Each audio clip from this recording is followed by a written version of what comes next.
7 or 8 years, and like the first like 5 years nobody even gave a shit, and like people, you know, they didn't, it's like we play a lineup with just all new metal bands and death metal bands, and now it's like we can line up shows now where we're playing with all thrash bands.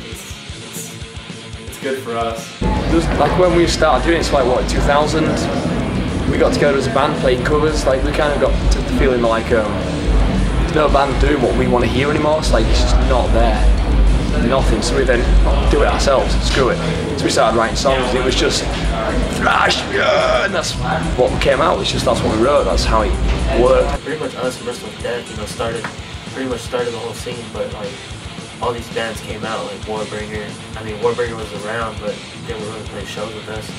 Then they started playing shows with us, and we went to a show they had over here in Lakewood, which is pretty much like the next city. It was like a backyard show, and we went over there to support them, and they were like, "Hey, you guys dress the same, like, hey, well, you guys, hey, we know you guys, you know, let's try and set up some stuff, play some shows together." Yeah, like once you hear like what you hear these guys are doing, you're like, well, dude, let's get another band going too, you know, let's be with these guys and fucking start doing something else, bring it back. And what we like to do is bring it back, you know. It wasn't like, hey man, let's make a thrash band.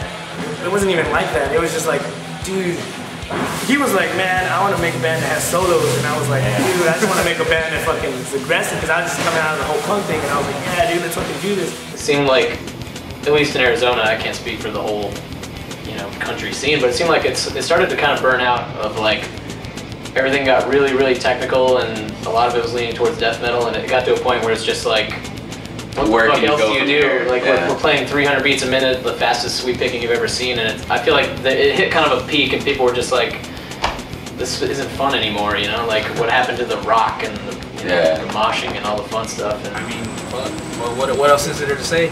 Music was getting gay. I mean, it was getting gay. And it was only about time until, you know, fucking some balls had to come back to music, you know? So I think everyone just had the same idea at the same time. Yeah. Everyone's like, fuck it, dude, I'm tired of listening to this shit. It was just time. It was just time for it. For a lot of the 90s, nobody was playing good riffs. Nobody was playing solos. Nobody had sweet drums. You know, it's hard to find bands that were on top of their shit musically. I think Thrash brings a lot of that back.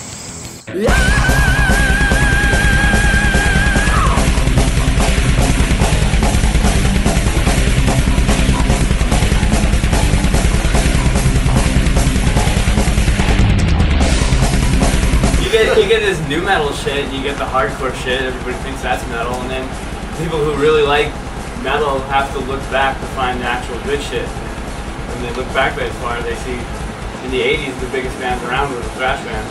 Like for us, we've been saying this for a long time. We want to play thrash. Thrash needs to come back, you know. I guess it never really went anywhere, but it kind of faded a little bit, and it made way for, you know, a mess of new chord music. And these kids are gonna start thinking that is, and they're gonna start falling in love with the new Creator albums, the new Metallica albums, and I mean that's crap, you know. That all is crap. That's all money-driven albums, you know. The productions are horrible on all these albums. Just stick to the old classics. You'll be good. They're just, it's like, because they have a riff that Speed picks, or, you know, it's like, oh, well, that's thrash, but, I don't know, Trivium and eventually thrash. You know, when you're in fucking middle school, you listen to all this crap, and you don't even know, like, you're just fucking brainwashed by all these fucking TV and radio, and like, listen to this is metal. And I was like, fuck this. Back in 2002, if you talked about Slayer, everyone would be like, who the fuck are you talking about? Or you say like fucking Exhumer, Merciless, or any of those bands, no one knows what the fuck you're talking about. And I think, what was the new metal bands, all that bullshit, everyone just had enough of it. And it was around like 2004, 2005, everyone said, fuck this. And that's when we started seeing the whole old school movement coming back again. That's when you started seeing kids walking around with a fucking Demolition Hammer shirt and shit. You're like, holy fuck, you know? And everyone's saying, you know, thrash is back, that's all the magazines will tell you. But the thing is, I don't think thrash was ever really gone. It was just kind of under the radar for a while. You kind of, there was always, like a lot of these bands were just, they were still making music, and some of the bands it wasn't as good, and some of the bands it still isn't that good. It's just getting lumped in with the stuff that is good. I noticed thrash was back for sure when fucking I was walking through Hastings and on the new release shelf next to like fucking 50 Cent, there's fucking Spread the Fire, man. There's like a thrash dude choking out an emo kid, and I was just like, you gotta pinch me, man. I'm kind of fucking dreaming here. And then, you know, the next time it was Warbringer or whatever. I just think it's because people got sick of all like the new metal, and I think death metal took a long run, and it was just time for something new. And there's just seemed like, I don't know, like maybe everybody's like little brother got in their closet and started like pulling out all their old thrash albums or something. And a lot of people have money nowadays, so their parents or anything be like, well, we can't buy you anything new, so here, just grab an old album from old vinyl in the attic or something. You know, I think for a lot of these kids, they're coming to the age where, you know, they're starting to get into music, and their parents, maybe a brother, some sort of relative or friend of a relative, introduces them with something like, oh, here's an Exodus album, you know, and they're like, oh, you know, and it's just how catchy that stuff is, you know. It's hard to, I can't believe that it never just stayed on top, but. And it seems like, if you're not really paying attention, that this stuff has disappeared. A lot of people don't even know Destruction never broke up.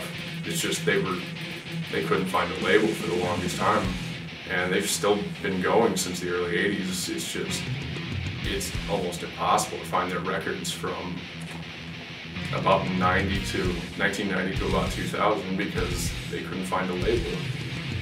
When thrash metal started clicking again, all the older bands recognized it, and so you got Megadeth releasing, you know, bring back thrash shit, Anthrax coming back around on tour, Exodus jumping on board, Overkill starts touring again, Destruction comes by. You know, it's like, I would have never guessed I'd see these bands. I don't know what first started it, but a lot of like older 80s thrash bands started like re-releasing all the 80s albums, like that 20-year mark for a lot of bands, and like re-released Sentence of Death, and yeah, it was just like, once I found that, like, it was just over from there. You know, we see a lot of bands, you know, coming back out and doing stuff and all over the place constantly, and in all kinds of genres. And yeah, you know, that's true. Thinking, what the hell, you know, why not? You know, it was fun then, it's fun now. You know, we see friends of ours doing stuff again, so we're thinking, hell yeah, you know, let's do this. You know, people appreciate it again, you know. The scene, I think every 10 years there's like a wave, you know what I mean? And I think right now it's like, it's on that wave, on that 10th year, and there's like the new generation, a lot of these younger kids are getting into a lot of the old bands, and it's cool, you know, it's cool to see that, you know.